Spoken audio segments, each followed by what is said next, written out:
Welcome back, everyone. I hope you're doing well. Today, we have Sextus Pompeius and the Sicilian War. Sicilian War. This is going to be fun. Let's jump right into it. I'm glad you're here. Make sure you hit that like button. Let's see what we got. Historia Civilis. The defeat of Brutus and Cassius at the Battle of Philippi meant that the last of Julius Caesar's assassins were dead. Within the Roman state, unrestricted political power now flowed down to Caesar's three political successors, the so-called Second Triumvirate: his adopted son Octavian, co-consul at the time of his death Antony, and his second-in-command at the time of his death Lepidus. And each of these have played such a pivotal part in this entire system with Caesar. Octavian is going to probably morph into more of the political arm. Antony, more of the military arm. Lepidus, kind of both, it seems like. Octavian and Antony were still in Greece, fresh from their victory at Philippi, while Lepidus was holding things down in the capital. In the immediate aftermath of Philippi, Octavian behaved with remarkable and unnecessary cruelty. He amused his soldiers by torturing prisoners, including many famous senators and aristocrats from back home. At one point, he put on a big production where he forced fathers and sons to draw straws to see which one would be executed. One well-known politician begged Octavian to at least send his body back to Rome so that his family could have a proper funeral. Octavian replied coldly, "The birds will see to your funeral." Oh, well, this is quite interesting. I don't know what to make of this. Real sicko stuff. Yeah. Don't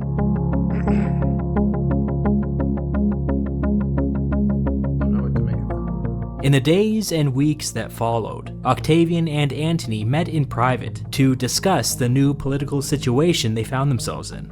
The Battle of Philippi had been perhaps the largest battle in Roman history, and in order to field such a massive army, Octavian and Antony had made equally massive promises to their soldiers and supporters.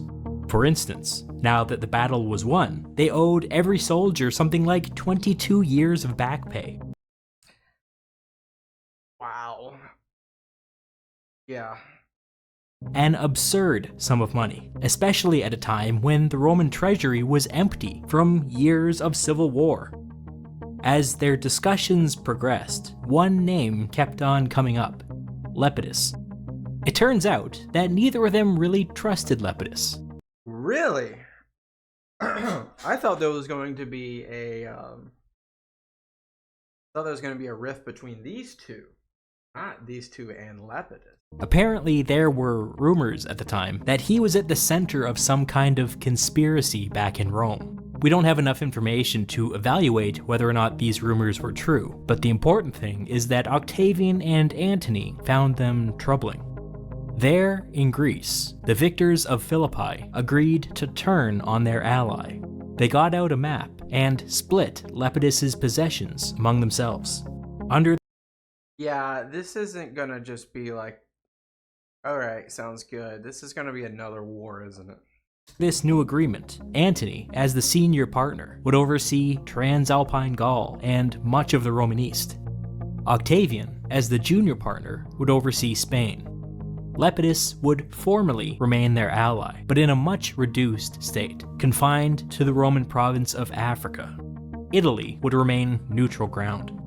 As part of this rearrangement, they agreed to formally incorporate Cisalpine Gaul into Italy, which had long been a dream of Caesar's before his death. With a deal struck, Octavian and Antony parted ways. Octavian would return to Rome and begin the slow and difficult process of paying out Rome's veterans. Antony would head east and begin a reorganization of Rome's long-neglected eastern provinces.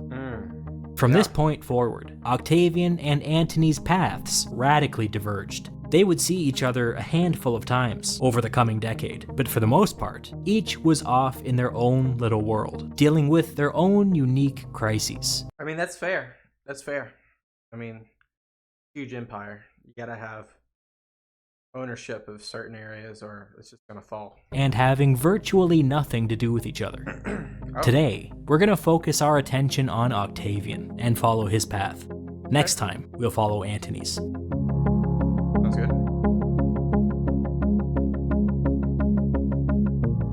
Octavian returned to Rome, where he was tasked with the truly thankless job of finding back pay for some 50,000 retiring soldiers.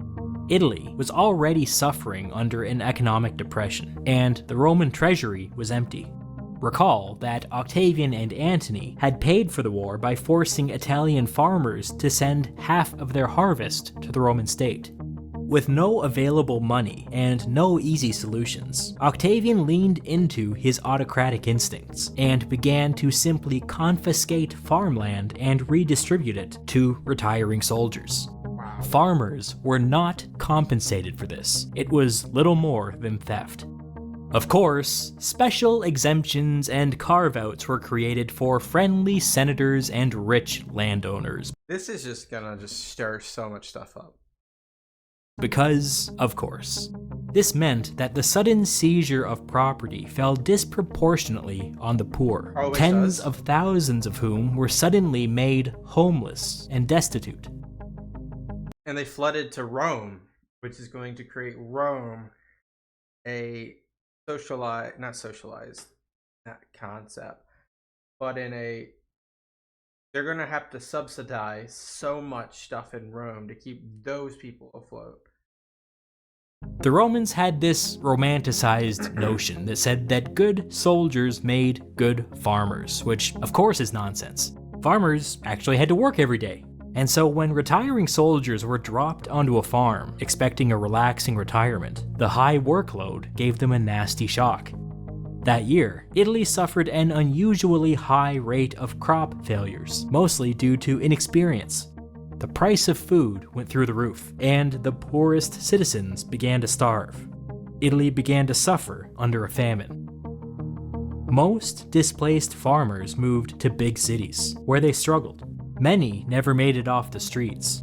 A minority became fully radicalized by the seizure of their farms. Banditry became a problem everywhere, all at once, mostly because of ex-farmers who had nothing left to lose. It became so bad that armies of bandits actually got together and attacked small cities and seized their granaries. This is like how the French Revolution went down. Which in turn triggered mass starvation. This whole situation enraged the people. None of this was an act of nature. None of it had to happen. Bad politics and bad politicians were to blame. Octavian and Antony had never been particularly popular, but now they were despised. Through their meddling, the life of the average Roman citizen had become objectively worse. I mean, there's cause and effect to all of this. What would have been the alternative? I don't know. I would have to see the options. Who would defend the interests of the poor Italian farmers? Oh, nobody? Okay. Who would pretend to defend the interests of the poor Italian farmers in order to cynically further their own political career? Lucius Antonius, brother of Mark Antony? Okay, cool. Lucius Antonius had been elected consul for the year 41 B.C.E., probably with his brother's help. As the political winds began to shift, Lucius abruptly turned against Octavian and took up the cause of the Italian farmers. He called 8 friendly legions down from the north and marched on Rome, occupying the city. Okay. We don't know much about this occupation, but we do know that it was brief. As Octavian began raising legions to the south, it quickly became clear that Lucius would not be able to hold the city. He marched north to meet up with some of Antony's generals from Transalpine Gaul. Lucius assumed that the generals were coming south to lend a hand, but he was mistaken. Instead, they had one simple question for him. Was he acting on his own behalf, or was he acting on behalf of his brother? Was Lucius off on his own freelancing, or was this the first salvo in another civil war? That's a huge question, because we just went through this twice. Lucius was evasive and refused to give the generals a straight answer. More than 2,000 years later, we still don't know the answer to that question. Antony would later deny any knowledge of the whole affair, but he would say that, wouldn't he? I suspect that there may have been a secret agreement between the two brothers, and I'll tell you why.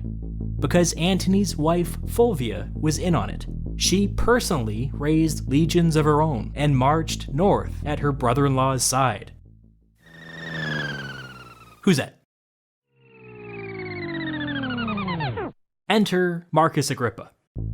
Octavian and Agrippa had been friends since childhood, and when Octavian came to power, he made a point of bringing Agrippa along as an aide on all of his campaigns. In many ways, the two were opposites, which may be why they got along so well. Agrippa was an emotional man of action, whereas Octavian was slow and methodical and calm, freakishly calm. Agrippa was strong and active, whereas Octavian was physically small and weak and perpetually sick. Agrippa aspired to be a great military leader, whereas Octavian did not, and seemed bored and disengaged by all things military in nature. The two So a good yin-yang here. were an unlikely pair, but their bond was strong, and their skills complemented each other. Octavian put Agrippa in charge of his legions, and sent him north. Empowering Agrippa was the smartest thing he could have done, because in no time at all, Lucius had been outmaneuvered and trapped in the fortified town of Perusia. Fulvia and others marched to his aid, but Agrippa intercepted them early and pushed them back. Over the winter months, Agrippa besieged the town. Lucius tried to break out several times, but every attempt failed. He constantly talked about his brother and held out hope that Antony was on his way with an army from the east. This guy's gonna die, isn't he? But Antony never came. After months trapped inside the town, Lucius and friends negotiated a surrender. Oh, okay.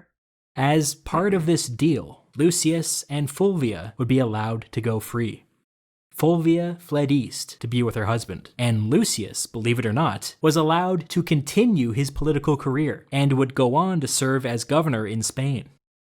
The town of Perusia, on the other hand, for the grave crime of being occupied against their will, would be looted and burned for... I mean, the intent, I think the intent is misrepresented here. I'm gonna listen to the rest of what he says. Harboring traitors. You can begin to see why Octavian and friends were so unpopular with the Roman people. Okay, so I think the intent's misaligned here. I don't think that those people really had a choice against an army. That sure, they allowed them to be there, but like otherwise, what are they gonna have? Like you're gonna have Romans occupy the city. So like, I mean, in war, in battle, looting is almost like a secondary reward for winning a siege. It seems throughout history, so I wouldn't take it too personal. I think it's just more or less a subsequent action of, which is not to excuse it, but to explain it. According to some sources, Octavian ordered all high-ranking prisoners that were not protected by the peace deal back to Rome. He took these prisoners, some 300 senators and aristocrats, to the brand new temple of Julius Caesar, which was still under construction. There, he had them put to death. I don't want to overstate things, but if you go by the way it's described in the sources, this was a human sacrifice in all but name. They didn't have to die, and they certainly didn't have to die in Caesar's temple, but Octavian insisted. Because Caesar's a god. What a sick man. That's his last name, technically. Interesting. Octavian and Agrippa were growing increasingly uncomfortable with their political arrangement with Antony. The thing with Lucius was a close call. If he had been able to win the support of Antony's generals from Gaul, the whole thing might have gone down differently. In 40 B.C.E., one of these generals died unexpectedly. Octavian and Agrippa saw this as an opening, and seized control of the dead man's 11 legions in Gaul. 11 legions? 55,000! Wow. This was an act of aggression, and it was in open breach of the agreement with Antony. Antony dropped everything, and immediately started making his way back to Italy, escorted by a massive fleet of ships. But when he arrived at the port city of Brundisium, there were a series of misunderstandings. The locals saw Antony's fleet and closed off their harbor and prepared for battle. I mean, it looks like he's coming. He's coming with arms. Antony interpreted this as an act of war and ordered a blockade of the port. When Octavian learned of the standoff at Brundisium, he personally went down there to try to work something out. As messages started going back and forth between the two camps, it quickly became clear that nobody wanted this fight.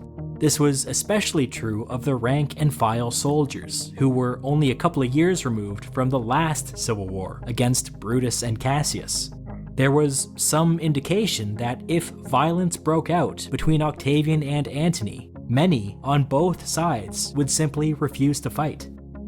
The two sides began formal negotiations to see if they could come to a more stable and long-lasting arrangement.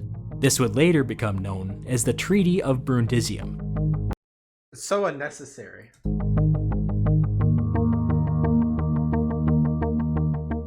They agreed to re-split the Roman world. Broadly speaking, Octavian would take the west, and Antony would take the east. Lepidus would remain a minor third partner and would retain control of the province of Africa. Italy would remain neutral ground. This time, the two made sure that there was very little overlap in their areas of control, and promised to stay out of each other's way going forward. Makes sense. It may seem that Octavian got the better part of this deal, and he kinda did, but don't forget how powerful and rich the Roman East was compared to the Roman West. Antony was still in the stronger position and was growing stronger by the day. Stability was in his interest, and if Gaul kept Octavian happy, that was perfectly fine. Antony agreed to cement the alliance by marrying Octavian's sister Octavia. Antony's wife Fulvia had died suddenly after she went east to meet up with him. The ancient sources say that she died of natural causes, and I almost believe them. With the Treaty of Brundisium out of the way, Octavian turned his attention to an ongoing crisis off the coast of Italy. The crisis had a name: Sextus Pompeius, Boat King, Pirate King, son of Pompey Magnus, beloved of Neptune, god of the sea, at least according to him. Sextus had suffered defeat in Spain at the hands of Caesar years earlier. Oh, we're going that far back. Sextus blew through the Mediterranean like a hurricane. He captured the Roman province of Sicily, which he transformed into his base of operations. Around this time, he also began to wear a unique blue cloak and associate himself with the Roman god of the sea.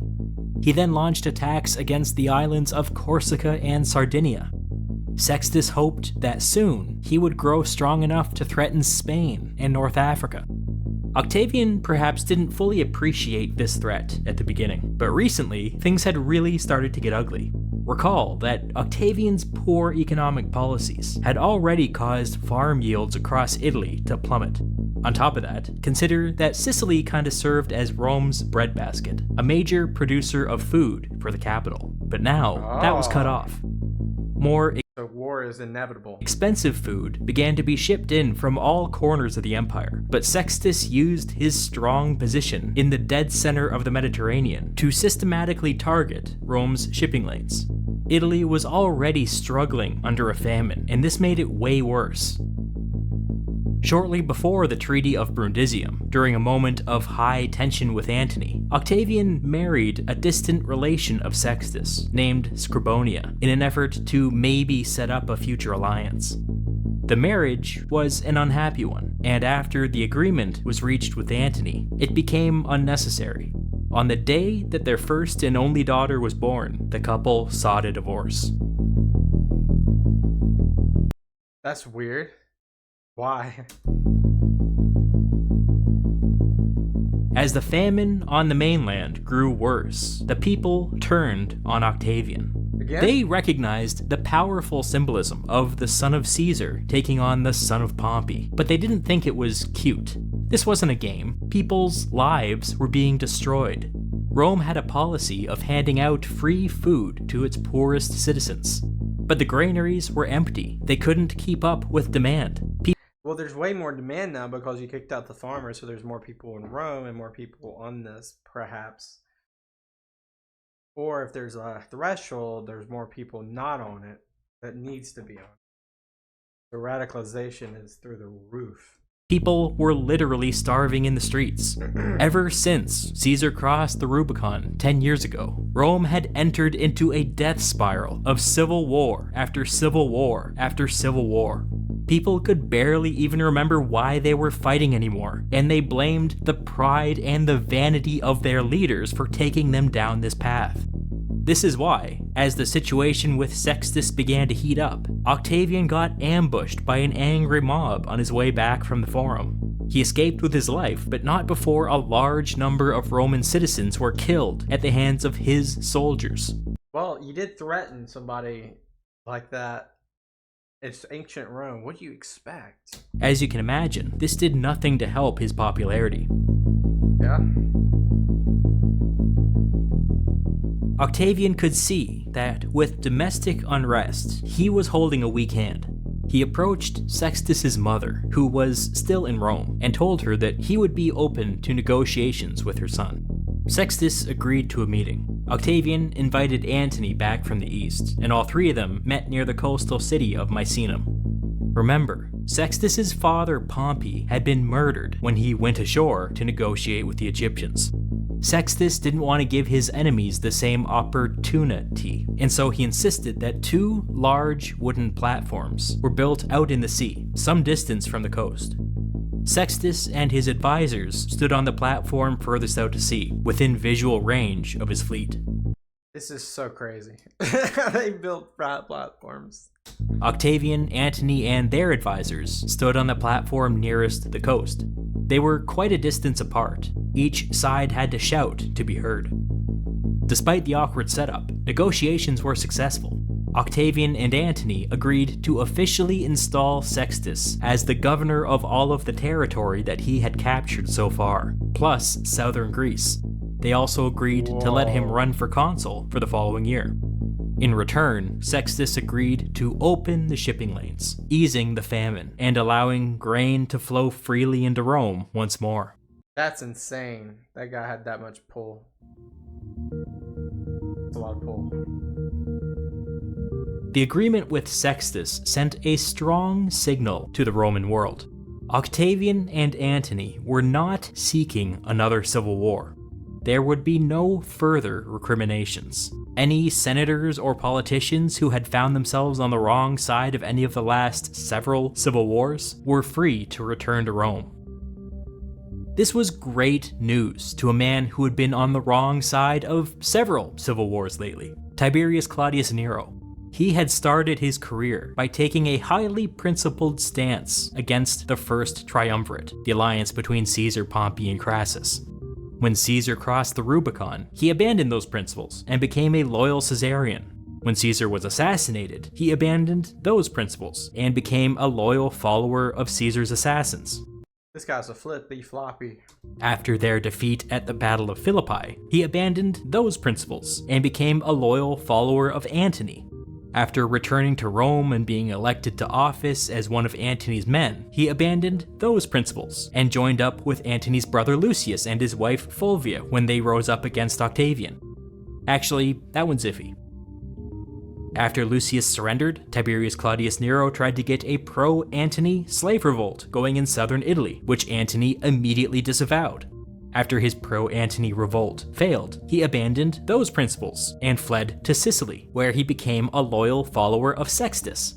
In time, it became clear that Sextus didn't want anything to do with him, so he abandoned those principles and went to Greece to rejoin Antony, taking with him his pregnant wife and son. That's a lot. Antony inexplicably welcomed him back, but refused to entrust him with a real job, and so he sent him to Sparta to oversee some stuff that really did not require overseeing. We don't know exactly what happened in Sparta, but it was something bad, because Tiberius Claudius Nero was forced to flee in the middle of the night with his pregnant wife and son into the woods. During their flight, a random lightning strike ignited a forest fire, and Tiberius Claudius Nero and his family were cut off and eventually encircled by the blaze. At one point, the flames got so close that his wife's hair caught fire. Against all odds, they survived the night with That sounds like a little far-fetched, honestly. nothing more than minor burns and singed clothing. Tiberius Claudius Some of that probably happened, but some of it probably is a little exaggerated. Nero's wife went by the name of Livia, and she would go on to become the first empress of Rome. Oh! Their son, who shared his father's name, would later be known to history as the Emperor Tiberius. Oh! And so it came as no surprise when Tiberius Claudius Nero abandoned Antony and his principles by answering Octavian's call to return to Rome. Clearly, his career wasn't going as planned. Octavian and Livia hit it off immediately at some social function. He was impressed by her quick wit and intelligence, and the fact that she could seemingly teach a masterclass on Roman politics. This was a reputation that Livia would keep for her entire life, by the way. In her old age, she was lovingly described as Ulysses in a frock. She was also a member of the extended Claudii family, which was, without a doubt, the most powerful family in Rome. The Claudii were the most aristocratic of the aristocratic families, with a proud political legacy that went all the way back to the founding of the Republic, almost 500 years ago. By my count, there had been at least 25 Claudii consuls over the last 200 years. Wow. The Claudii were so full of themselves that they didn't even like their members associating with lesser families. You might note that Tiberius Claudius Nero, Livia's husband, was also a Claudii. Soon after their first meeting, a plan was hatched for Livia to leave her current husband and marry Octavian. Her current marriage had been a political match anyways, so everybody was fine with this. In fact, Octavian would help advance Tiberius Claudius Nero's career in the years to come. Octavian and Livia consulted with some priests and decided to put a hold on things until still pregnant Livia gave birth. In the meantime, they moved in together. 3 days after the birth of her second son, Livia divorced and immediately remarried. Livia was on her second marriage by the age of 20. Maybe that's why the other, I forget who, the other person divorced right after they had their child, because it was maybe like a priest's opinion. Octavian was 24 and on his third. The Romans did things differently, man. What can I say? Octavian's marriage to Livia coincided with a period of peace within the Republic. Antony went back east, Sextus was made governor, and the famine within Italy began to subside. All was good. But it was all a big lie. Octavian had no intention of allowing Sextus to serve as governor, let alone consul. This whole thing was just a way to buy time. With money finally trickling back into This all makes sense, though. I was surprised that they gave up that easily. Rome, Octavian committed all of it to a massive shipbuilding program. For the time being, nobody said why they were building ships, but everyone knew. In 38 BCE, Octavian launched a surprise attack against Sextus by throwing his entire fleet at Sicily. It went badly, mostly due to bad weather, bad ship design, badly trained sailors, and badly underestimating boat king Sextus Pompeius. Over half of Octavian's fleet was destroyed, and the rest fled for their lives and scattered. Octavian had taken Rome's limited wealth and bet it all on a surprise attack. And he lost, and now it was all gone. oof. When Big news oof. broke of Octavian's defeat, there were riots in the capital, and I don't blame them. Sextus's blockade snapped back into place. Dang, and you can't just go back on a barge now. Now you gotta really go crazy. And famine returned to Italy. Clearly, Octavian had miscalculated. He recalled Agrippa from Gaul and gave him absolute authority over a new naval campaign. By the way, during his time in Gaul, Agrippa had technically qualified for a triumph, but after Octavian's defeat at sea, he decided to forego the honor so that his partner could avoid embarrassment. At this time, if you know, let me know why he should deserve a triumph. Octavian and Antony met up to formally renew their alliance for another 5 years. As part of this deal, they agreed to swap some military assets. Octavian desperately needed ships, and Antony desperately needed legions. Antony immediately transferred the ships to Octavian, and Octavian promised to raise new legions and send them east as soon as possible. I don't think he's gonna do that. Spoiler alert, they were never sent. There was, and is, a giant volcanic lake in southern Italy that Agrippa decided to make use of as he began rebuilding Octavian's fleet. It still exists, now known as Lake Avernus.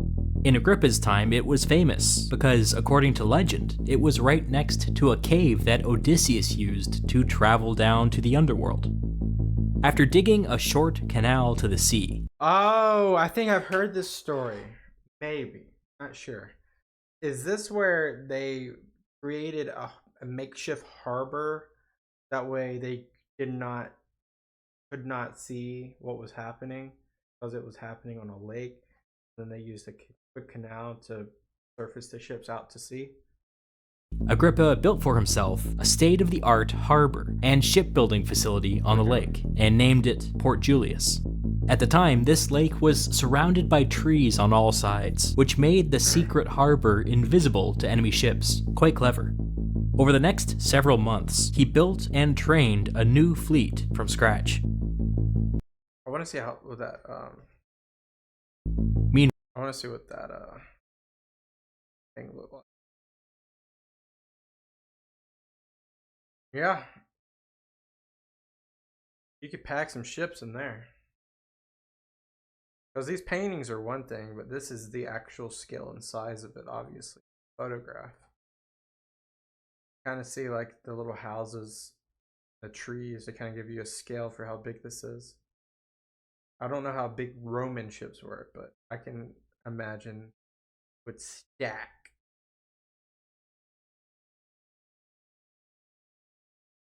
He built and trained a new fleet from scratch.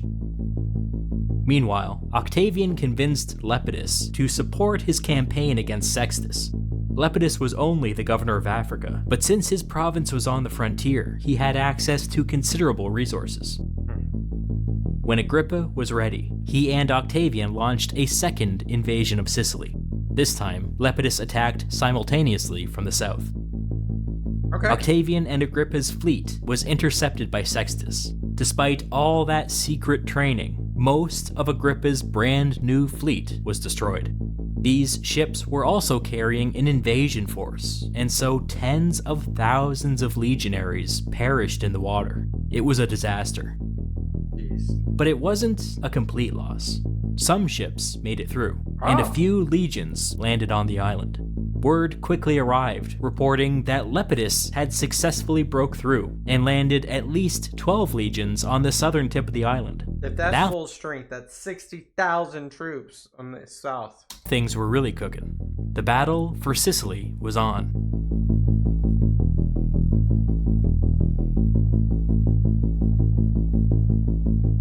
The unfortunate thing is that Octavian and Agrippa couldn't really do anything about their stranded legions in northern Sicily.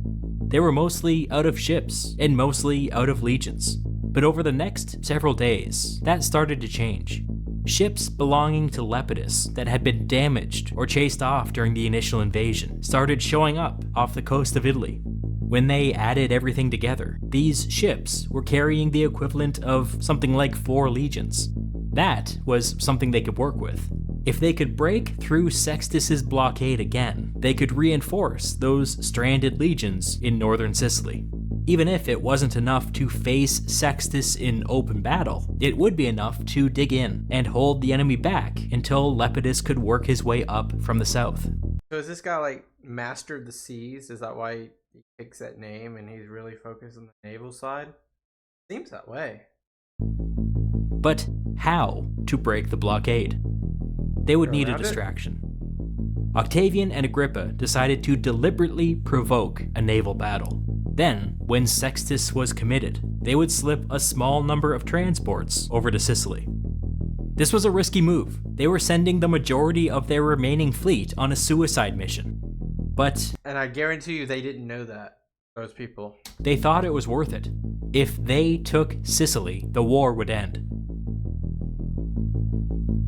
Agrippa personally took command of the fleet, while Octavian went on the transports with the legions. One of Sextus's patrols just happened to spot the transports. Bad, dumb luck. Half of the ships were destroyed, but Octavian and about 2 legions somehow survived and made it to shore. That evening, as the sun was setting, Sextus's fleet appeared on the horizon. It confirmed everybody's worst fears. Agrippa's fleet had been destroyed. They were cut off from the north once more. Trapped. Is Agrippa dead? Almost simultaneously, news arrived from the south that a large enemy army was on its way. Bad. Bad, bad, bad. The legions threw up some rudimentary defenses and prepared for an imminent attack. They would stay at full readiness all night. Is it Lepidus?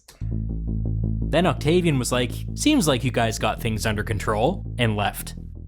That is not a joke. He took the fastest remaining ship and bravely ran away under the cover of darkness. He promised to send help once he returned to Italy.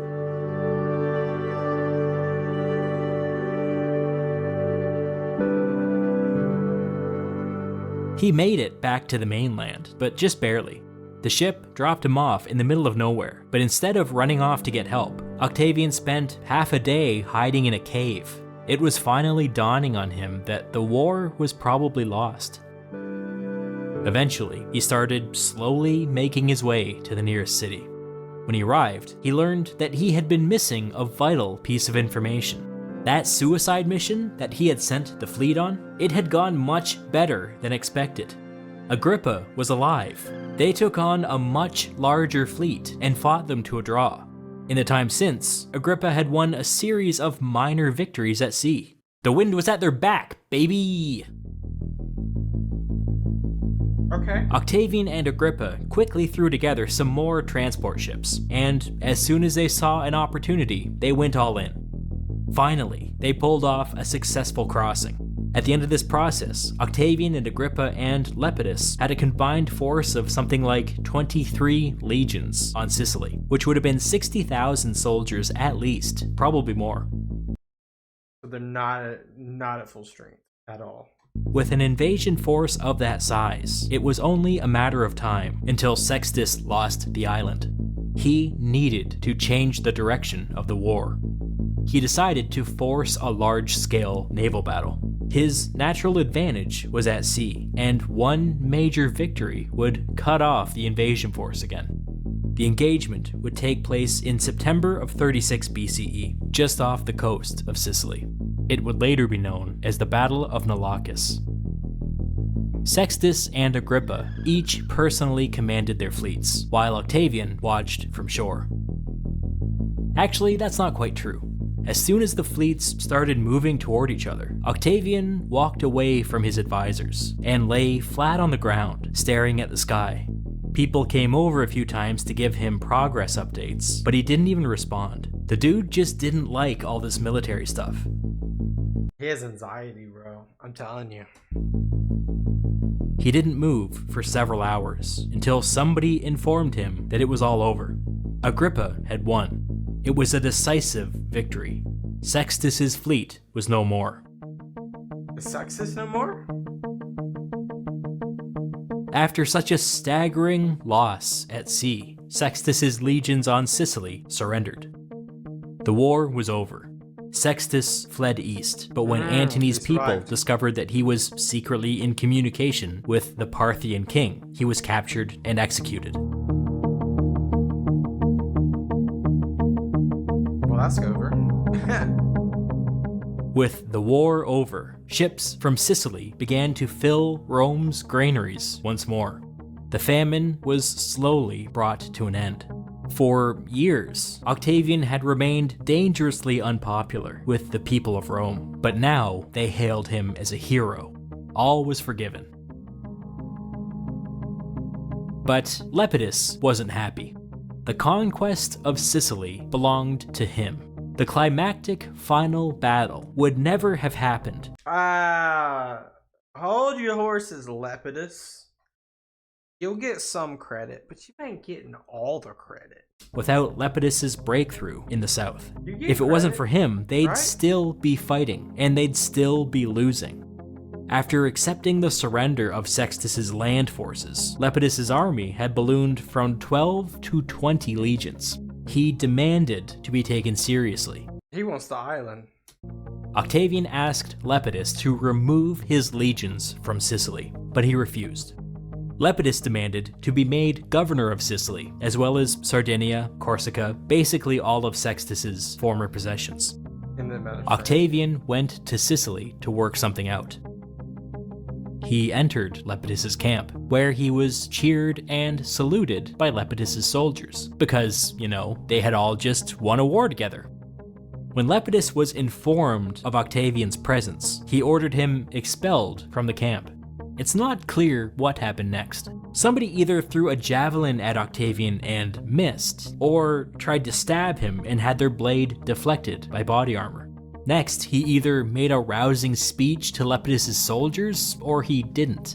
Either way, he then fled back outside the camp to his bodyguards. That sounds like so many what ifs. None of Lepidus's soldiers tried to stop him, which implies that the man who attacked him may have been acting on his own.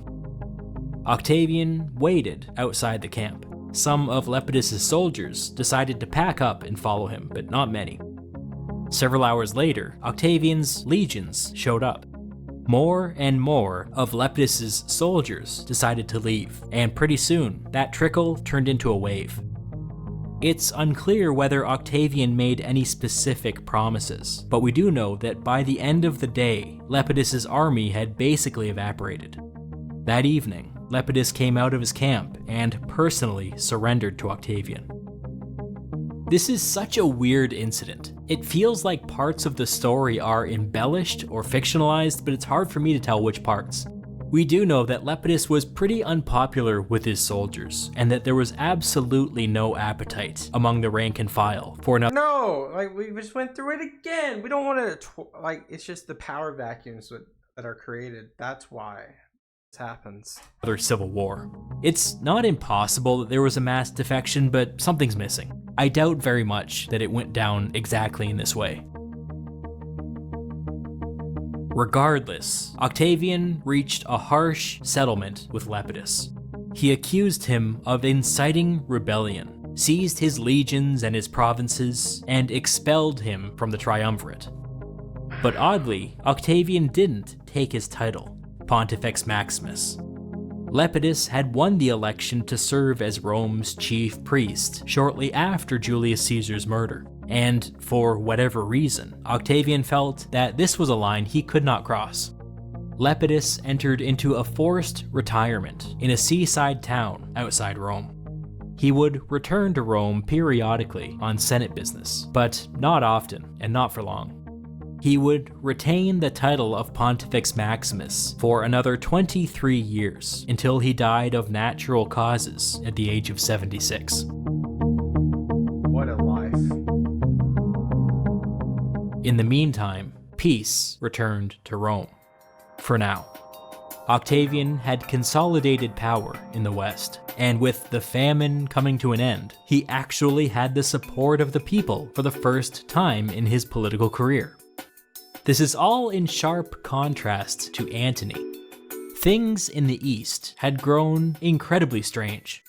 Next time, we'll explore that strangeness and follow Antony's path to the brink of war. Oh my. What an episode, guys. This was interesting. Another thing that I never knew happened, Corsica, Sicily, and Sardinia, as well as southern Greece, taken by the son of Pompey, quote unquote, and then we have the son of Caesar, quote unquote.